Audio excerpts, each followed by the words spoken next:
Les invito por favor que puedan buscar en sus Biblias el libro de Génesis, capítulo 6. Hoy vamos a meditar en la palabra de Dios. Génesis capítulo 6.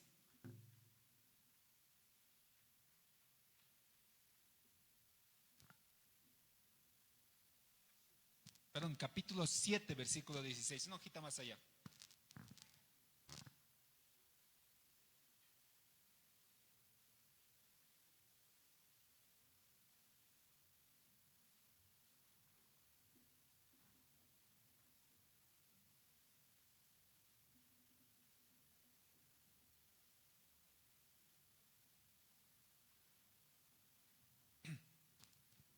El título o el mensaje del día de hoy es acerca de la dependencia que algunas veces tenemos. Esta semana fue el Día de la Mujer Nacional, Internacional, Mundial, Boliviana.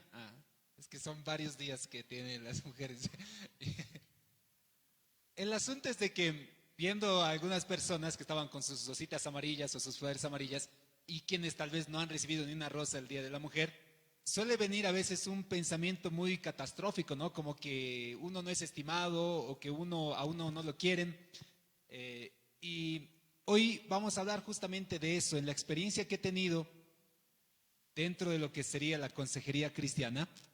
En algunas ocasiones he tenido la oportunidad de acompañar a quienes tienen dificultades o dependencia emocional. Probablemente alguno de ustedes ha pasado, y los adolescentes espero que nunca pasen esa situación, y hay ciertas tareas que nosotros como padres podemos hacer para que ellos nunca pasen esa situación, por si acaso. Hay quienes en algún momento en su vida, tristemente llorando en sesión, dicen, es que pastor, yo no puedo vivir sin él.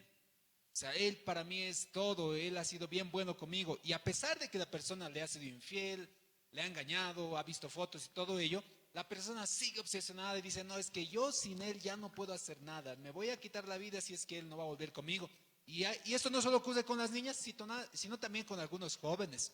Eso se llama en psicología dependencia emocional. Es una situación bien crítica, la cual requiere un apoyo importante de su familia, un acompañamiento, trabajar la persona es de construirse en sí mismo para que entienda de que hay que reconocerse a uno mismo como una integridad, una persona. A veces eso pasa también con adultos. La dependencia emocional se va a generar cuando nosotros en la etapa de nuestra infancia no hemos tenido un afecto. ¿Qué tan peligroso, queridos papás, queridas mamás que están acá, es a nosotros como papás darle afecto, compañía, seguridad a nuestros hijos? Cuando, por ejemplo, nuestros hijos o nuestras hijas jamás en la vida de parte de nosotros han recibido palabras de cariño, de estima, unas palabras de motivación, unos halagos, una rosita el día de la mujer o el día de sus cumpleaños para las señoritas y también, ¿por qué no para los jóvenes?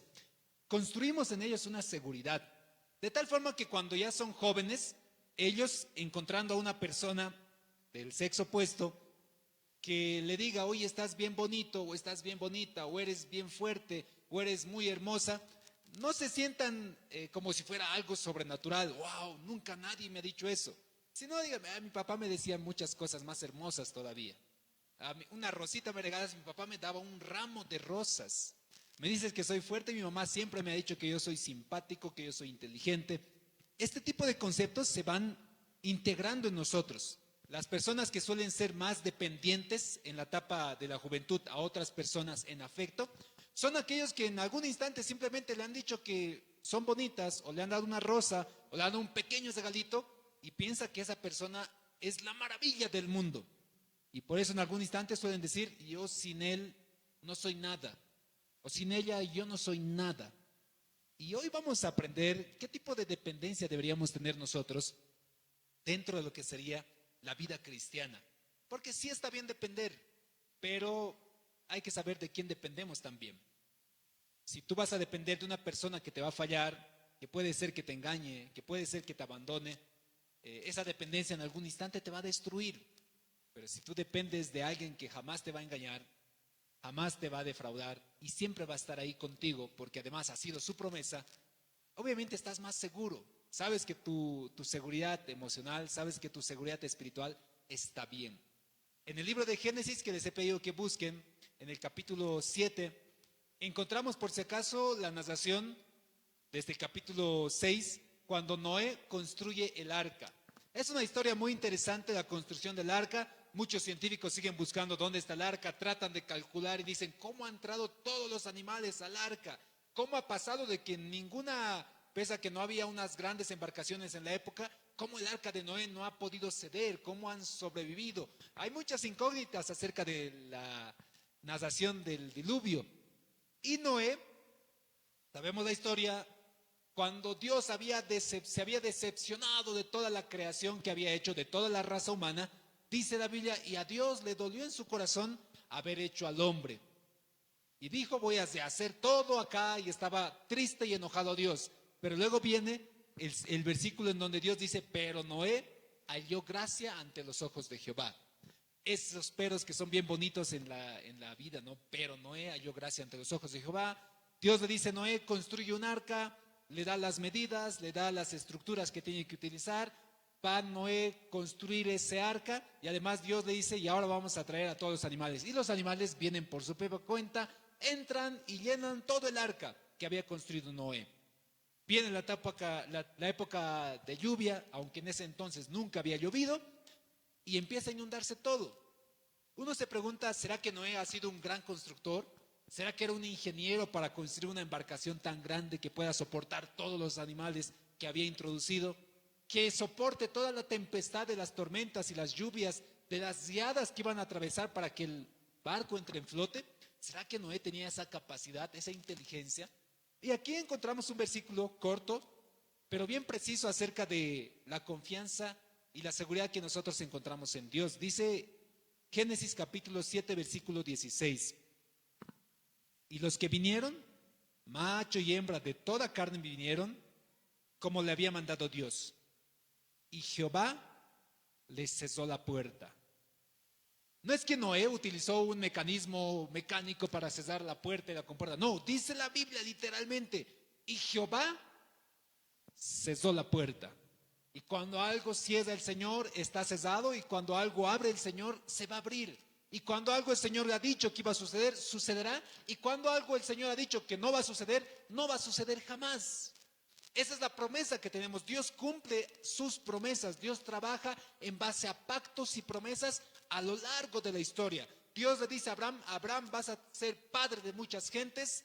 Y aunque Abraham era anciano y aunque Abraham no tenía ni un solo hijo, Dios cumplió la promesa con Abraham. Dios cumple sus promesas. Dios le prometió a Israel la tierra prometida, Canaán. Y aunque ellos no tenían ni ejército ni fuerza, conquistaron Canaán. Derribaron los muros de Jericó. Si vemos en la Biblia, hay diferentes pasajes bíblicos en donde nosotros encontramos cómo Dios respalda. ¿Se imaginan a Noé? Simplemente por su genio y su creatividad, construir un arca y poder sostenerse en todo ese tiempo. Estoy seguro que le hubiera sido bien difícil, pero Dios cesó el arca. ¿Se imaginan a Daniel? ¿Se recuerdan la historia de Daniel y la fosa de los leones? Daniel es alguien que va a adorar al Señor. El rey de ese entonces va a proclamar que quien no adore a la estatua del rey va a ser ejecutado. Y Daniel va a permanecer firme en sus convicciones y va a seguir adorando y orando al Señor. Y lo meten a la fosa de los leones. Y dice la Biblia que el ángel de Jehová cesó la boca de los leones. No fue la fuerza de Daniel. No fue que Daniel era un domesticador de leones y no, Daniel seguro, porque el ángel de Jehová agasó la boca de los leones y los tuvo calladitos toda la noche como gatitos mansos sin poder abrir su boca. Es Jehová quien es el que va a sostener. Si vemos ahí también la narración de Sadrach, Mesac y Abednego, los amigos de Daniel, esta mañana hablábamos un poquito más, igual, de la misma forma fueron ejecutados, metidos al horno que va a arder con fuego. ¿Qué es lo que hace? El ángel de Jehová viene y los defiende. La manera como trabaja Dios es que Él siempre va a estar respaldando. Si vemos otros personajes, ¿se recuerdan de Elías? Alguna vez les relaté la historia de Elías. Elías está contra los profetas de Baal, más de 400 profetas de Baal, y Elías solito, profeta de Dios, y dice, oigan, veremos quién es el verdadero Dios. Ustedes van a traer su sacrificio, van a poner una ofrenda delante de su Dios, y si su Dios es verdadero, su Dios se lo va a consumir todito el fuego. Y es lo que hicieron. Lo que pasó es que Elías también puso su sacrificio y solo oró y dijo, Señor, ahora sí, muéstrate realmente quién es el verdadero Dios. ¿Se imaginan a Daniel sin Dios, a Elías sin Dios, a José sin Dios, a Abraham sin Dios, a Noé sin Dios? ¿Se imaginan qué hubiera sido de ellos? ¿Cómo acabaría su historia? Noé acabaría con un naufragio, Daniel acabaría devorado por los leones, José acabaría dentro de la cárcel, Elías acabaría en vergüenza frente a toda la multitud, porque la razón por la cual nosotros adoramos es porque creemos, mis queridos hermanos, que Dios es real, que Dios es verdadero. Nosotros podemos confiar tranquilamente en Dios. Miren este versículo en Números capítulo 11, versículo 31, un poquito más adelante del versículo que hemos encontrado. Números capítulo 11, versículo 31. Esta mañana hemos hablado en el ayuno acerca del maná, y cuando Dios cesó el maná era un alimento que Dios proveía para Israel en el medio del desierto por 40 años. Pero ¿quién no es el que ocasionaba esto? Y aquí también vemos esto en la Biblia, Números capítulo 11, versículo 31, dice así, y vino un viento de Jehová y trajo codornices del mar y las dejó sobre el campamento, un día de camino a un lado y un día de camino al otro lado, alrededor del campamento, y casi 2 codos sobre la faz de la tierra. Dice, vino viento de Jehová. No es que Israel eran hábiles para cazar codornices, porque quién sabe, ni sabían cazar codornices. ¿Alguna vez han intentado cazar algo? Yo recuerdo en Pucarani, no sé si habrá sido codornices, pero era un pajarito, y mi papá dice, ese pajarito se caza, no sé qué se llamará. El pajarito tiene solamente 3 vuelos, me decía mi papá. Sale el pajarito, vuela hasta cierta parte y hay que perseguirle, y sale otra vez y vuela y hay que encontrarle, y es la última volada que tiene y se le caza. Pero requiere esa habilidad, requiere saber que ese pajarito a la tercera ya no va a poder volar más. Pero los israelitas han estado por años como esclavos en Egipto. No sabían ni cazar codornices, no sabían ni cómo criar animales, probablemente no sabían cómo conseguir animales salvajes para poder alimentarse, y dependían de Dios. Otra vez, ¿se imaginan a Israel sin Dios en el desierto? Se quedan sin columna de fuego, se quedan sin columna de nube, se quedan sin maná en el desierto, se quedan sin la roca en el agua, se quedan sin codornices en el campo. Persona bíblica que no tenga la compañía de Dios se queda sinceramente sin hacer nada. Sansón, que es el hombre más fuerte, ¿creen que sin Dios pudo haber hecho algo? Hemos visto este personaje en alguna ocasión y hemos visto cómo dice la Biblia literalmente de Sansón, y Sansón creía que la presencia de Jehová estaba con él, pero esa presencia ya no estaba, y no era ni siquiera su cabello. Muchos decimos en la historia, la fuerza de Sansón, ¿de dónde viene? La Biblia dice que no es su cabello. Viene cuando el Espíritu de Jehová estaba sobre Sansón. Sansón tenía fuerza sobrenatural. Pero cuando el Espíritu Santo se había alejado de Sansón, Sansón creyó que era el cabello, pero sencillamente era la presencia de Jehová. Esto ocurre en cada uno de los personajes de la Biblia, en todos. Si la presencia de Jehová estaba con ellos, si ellos dependían del Señor, todo iba a pasar bien. Si nosotros vemos en el Nuevo Testamento, también ocurre de la misma manera. Miren algunos versículos. Hechos capítulo 2, versículo 47. Algunos dicen, no, la iglesia, su crecimiento depende de ciertos factores. Hay libros, he leído muchos libros de esto, acerca de crecimiento. Mencionan que depende de la comodidad de las sillas, depende del equipo de sonido, depende de la estrategia de discipulado, depende del liderazgo motivador, depende del ejercicio de sus dones. Pero algunos también mencionan, y esta es la clave, depende de que nosotros tengamos absoluta dependencia de que Dios es el que respalda el crecimiento. Hechos capítulo 2, versículo 47 dice así: alabando a Dios y teniendo favor con todo el pueblo. Y el Señor añadía cada día a la iglesia los que habían de ser salvos. ¿Quién es el que añade a la iglesia? No el pastor, no la visita, no el líder juvenil que es el más hábil de todos, no el evangelista que es el mejor que habla, no es el programa que tenemos, las sillas que hemos puesto, el sonido que ha mejorado, el ministerio que toca mejor. Nada de eso puede garantizar el crecimiento de ninguna iglesia. Solamente la dependencia de Dios. ¿Dependes tú de Dios en todos los ámbitos de tu vida? ¿En tus estudios? ¿Has depositado tu dependencia en el Señor? ¿En tu familia? ¿Con tus hijos, con tus papás, con tus hermanos? ¿Has depositado la dependencia que tú tienes en el Señor? Otro versículo similar, una hojita más allá, Hechos capítulo 6, versículo 7, dice de la forma similar: y crecía la palabra del Señor y el número de los discípulos se multiplicaba grandemente en Jerusalén. También muchos de los sacerdotes obedecían la fe. No depende de nosotros, queridos hermanos. No depende solamente de tus conocimientos y habilidades.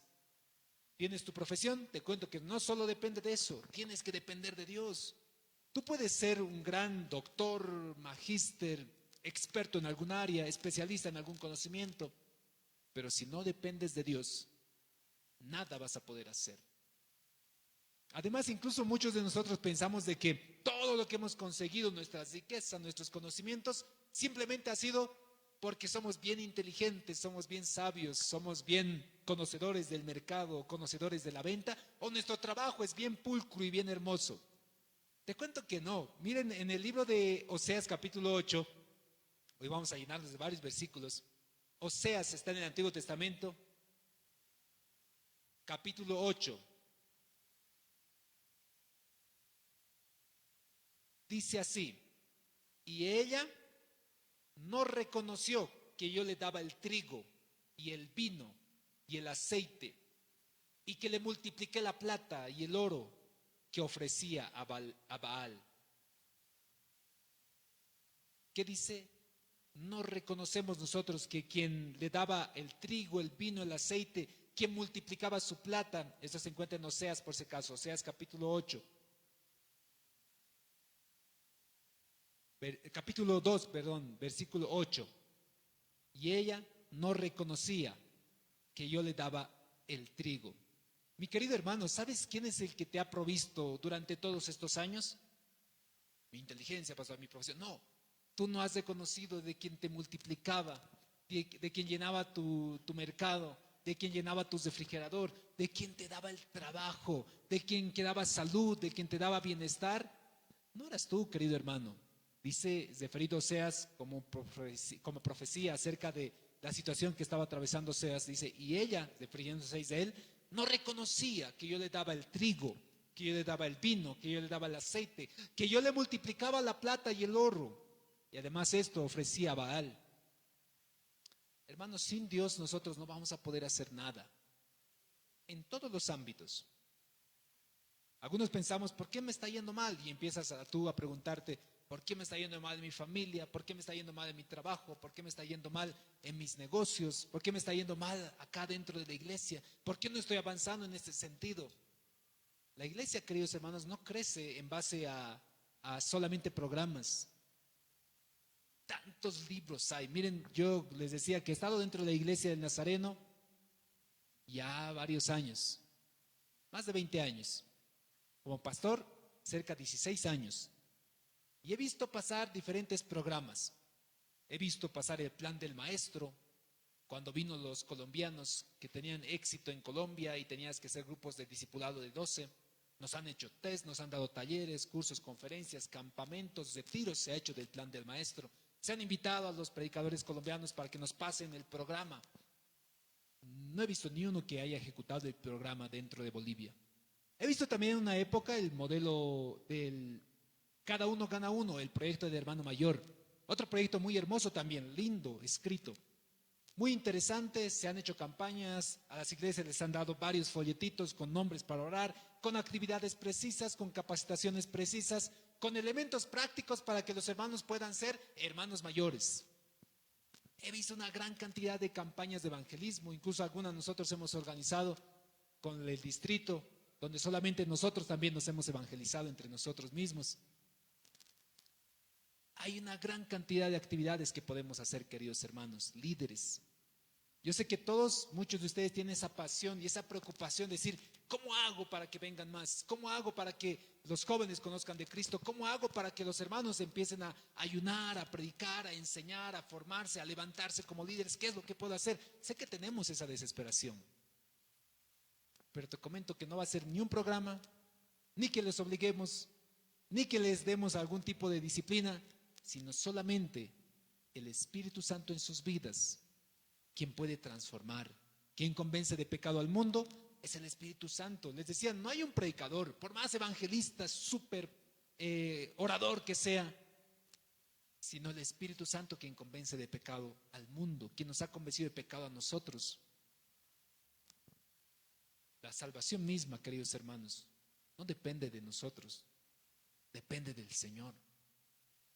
Cuando al inicio les decía, hay personas que son dependientes y dicen, yo sin ti no voy a poder hacer nada, no me dejes por favor, no me abandones, dicen algunos tristemente llorando, no quiero que me abandone, quiero seguir todavía con él o con ella, y lloran amargamente, como que están perdiendo parte de su vida. Y es que emocionalmente sí se siente así. Pero yo les animo a todos, queridos hermanos, incluso a aquellos que están pasando estos momentos críticos, depende del Señor. Así como Moisés en algún momento les decía, cuando Moisés le dice al Señor, Señor, si tu presencia no va a ir con nosotros, no nos saques de aquí, porque no vamos a poder hacer nada sin ti. Vamos a estar en el desierto, ¿qué cosa vamos a hacer? No sabemos hacer nada en el desierto. Ni cazar, ni producir vamos a poder. Necesitamos de ti. Si estás en Canaán, tu presencia tiene que estar con nosotros. Si vemos a todos los personajes bíblicos, si vemos a Salomón, sin Dios no hay sabiduría. Si vemos a David, sin el ungimiento del Señor, David no puede derrotar a ni a un gigante, ni a sí mismo se puede derrotar. Si vemos a los discípulos, sin el Señor, Pedro acaba ahogado en el mar. Los discípulos acaban como pescadores, sencillos, como cobradores de impuestos. La iglesia, si no depende del Señor en todo su proceso, es simplemente, como dice en 1 Corintios, como un metal que resuena, como címbalo que suena, como una lata hueca, porque nos falta muchas veces la presencia de Dios. Jesús, cuando está a punto de despedirse de sus discípulos, en Juan capítulo 15, les va a dar la sentencia final. Juan capítulo 15.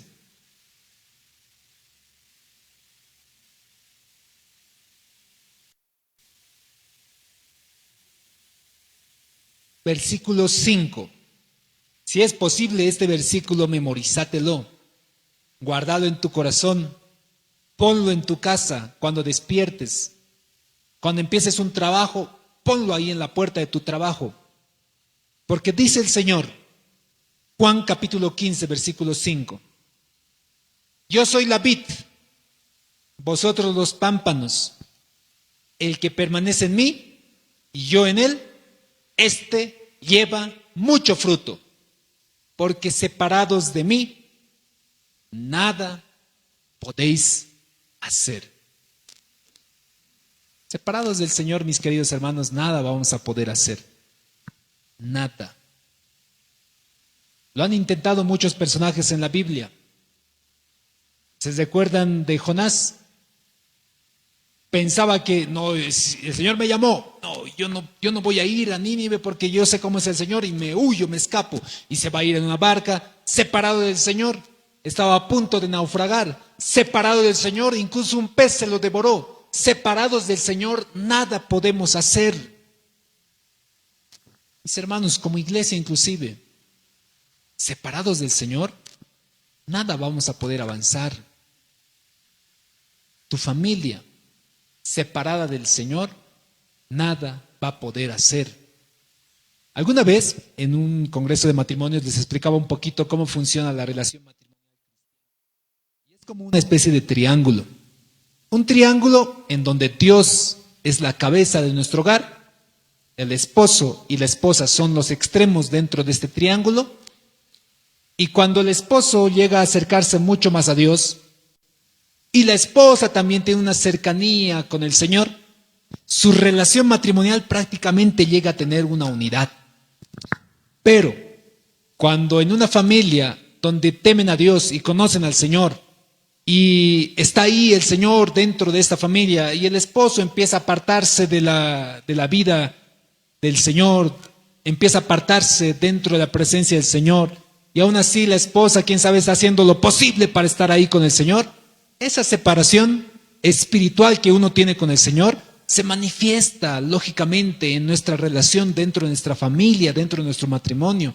¿Por qué a veces te preguntas, por qué soy tan distante con mi papá que todavía no conoce con el Señor? Porque también tú estás distante justamente de Él, porque Él está apartado pensando en otras cosas. ¿Por qué nos apartamos de la presencia o que nos apartamos de la compañía y cercanía de nuestro esposo o de nuestra esposa? Porque evidentemente poco a poco nos hemos ido alejando, porque separados del Señor nada podemos hacer. Mis hermanos, puedes invertir mucho en conocimientos, puedes invertir mucho en programas, pero separado de Dios, nada puedes hacer.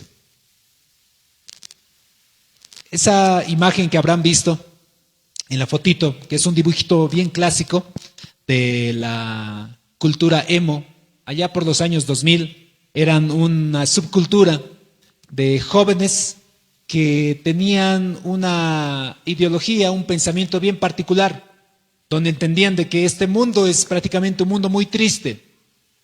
Regularmente pasaban haciéndose cutting, haciéndose algún tipo de maltratos a sí mismos y estando constantemente en tristeza o en depresión. Era por lo menos el análisis que se hacía culturalmente. Y siempre había este sentimiento, ¿no? De no puedo hacer nada, y si tenía alguien para compañía, sin esa persona no puede hacer nada. Y hoy por hoy también, mis hermanos, muchos de nosotros también vivimos en esa misma categoría. Estás dependiente de un trabajo, estás dependiente de un negocio, estás dependiente de que esa profesión es la clave para tu prosperidad.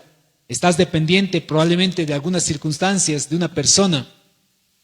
Pero yo te animo que empieces a cambiar un poquito tu estructura de pensamiento como cristiano. Primero, depende de Dios.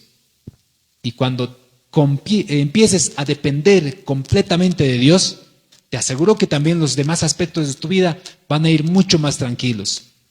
Israel en el desierto no sabía qué hacer, pero dependían de Dios. Salomón, cuando fue nombrado como rey, no sabía cómo gobernar, pero dependía de Dios. Cuando nosotros vemos a todo personaje bíblico, Elías, frente a todos los profetas de Baal, no sabía cómo iba a encender fuego, pero dependía de Dios. Daniel, frente a los leones, no sabía qué iba a hacer, pero dependía de Dios. La iglesia cristiana en el libro de los Hechos no sabía cómo iba a llegar hasta el último de la tierra, pero dependía de Dios. ¿No sabes qué hacer? ¿No sabes a dónde dirigirte? ¿No sabes cómo liderar? ¿No sabes cómo construir? ¿No sabes cómo trabajar? ¿No sabes a dónde vas a dirigir a tu familia? Empezá primero dependiendo de Dios. Y en esa dependencia de Dios, el Señor va a derramar sabiduría sobre ti, sobre tu familia, va a derramar su gracia, sus bendiciones y todo lo necesario. Y como iglesia, queridos hermanos, para cumplir la misión que el Señor nos ha dado, de buscar y hacer discípulos semejantes a Cristo, restaurándolos y edificándolos con la palabra de Dios, si no dependemos de Dios, nada vamos a poder hacer. Yo les pido este día también oremos de manera especial. Este fin de semana tenemos una actividad.